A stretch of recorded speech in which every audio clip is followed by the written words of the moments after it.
Hello，大家好，我係 Chef Benji。今日我已經集齊3個雞殼，咁樣我就會教大家用3個雞殼嚟做一啲好嘢，咁樣大家即刻睇片就。OK， 大家見到而家我已經準備好啦，咁樣就首先第一件事我哋要落油嘅，落油落去啦，跟住就將我哋已經準備好嘅一啲蔬菜，咁樣就放落去炒。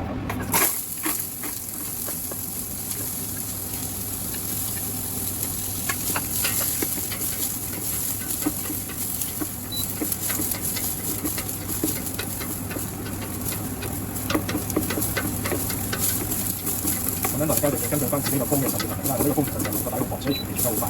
咁樣頭先掛住拍片嗰陣時咧，就已經係整到都已經係15分好低㗎。我哋而家就喺度炒緊啲洋葱啦，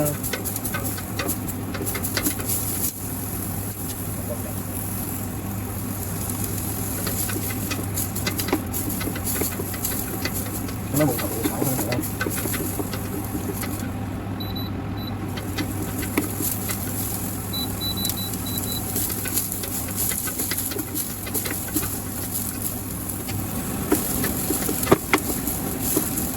跟住咧就放啲大葱落去啦，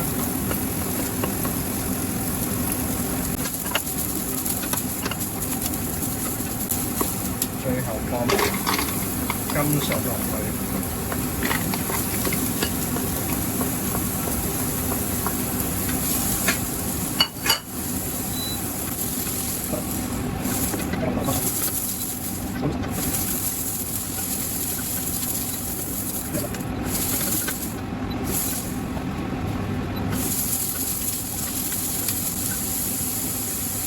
跟住喺呢個時間咧，就見到已經係有啲黐底啊，同埋有啲黑地有啲積水咁樣啦，可以話黑咗。跟住我就會落白酒落去，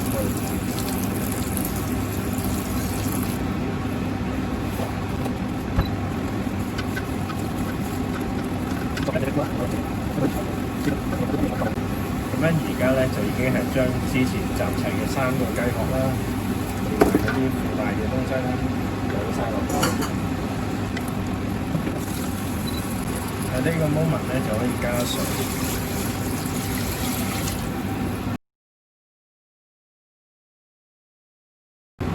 咁樣而家大家見到啦，加熱嘅途中啦，未滾晒咧，其實已經見到有啲泡泡出嚟嘅。咁樣呢啲泡泡咧，其實我哋不走嘅，我哋嘅匙羹有我哋用匙羹咁樣放落去啦。咁就好小心咁樣噴起晒啲泡泡。咁樣你啲湯先至嗰啲雞湯咧，先至會蒸，先至會夠清晰啊咁樣。咁樣而家滾晒嘅情況底下咧，我哋就將佢轉咗做中火啦。咁樣咧就係煲2個鐘。好，咁樣而家已經煲完咗2個鐘頭啦。咁樣個雞湯已經成型啦。咁樣就係都已經係飄完晒，冇晒嗰啲咁嘅白色泡泡啦。咁樣係一個清嘅雞湯啦，可以攞上嚟俾大家睇嘅。係啦。咁樣就有油啦喺裏邊，咁樣都係正常嘅。咁樣而家我做嘅步驟咧就好簡單，就係收成啦。收成嘅話咧，就要剔走晒啲雞骨啊嗰啲咁嘅嘢咯。呢啲咧就係全部都係唔要㗎啦。咁樣我哋如果係做煲西湯嘅話，西方嘅湯就係咁樣做嘅。呢啲已經全部需要抌㗎啦，因為已經冇晒味。OK， 咁樣大致上流程係咁啦。咁樣頭先我哋已經做完嗰個雞湯啦。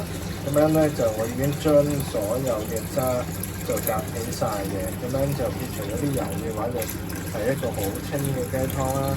我施成呢個湯呢個雞湯嘅一個方法啦。點解我唔會用黑椒咧？就好簡單嘅，就係因為黑椒會一粒粒黑色，咁樣就會好樣衰嘅。咁樣就唔好落太多先啦。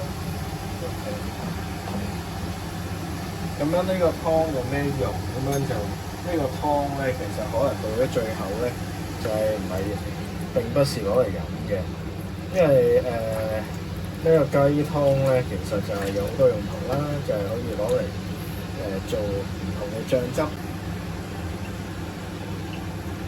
跟住咁樣都攞個羹咁樣頭先我咁大餐水咁樣就的確係攞得少少鹽啦，咁樣我個人覺得就可以落多啲白胡椒咁樣就會更加香嘅。咁樣如果中意唔係咁辛辣嘅，咁樣就可以落咁多調味啦，亦都係可能大家做個湯出嚟，有機會呢啲係攞嚟整意粉、湯意粉嘅，或者係通粉嘅，亦都得。今日嘅視頻咧就到此為止，咁樣又多謝大家收睇，記住 subscribe 同埋撳 like 啦，拜拜。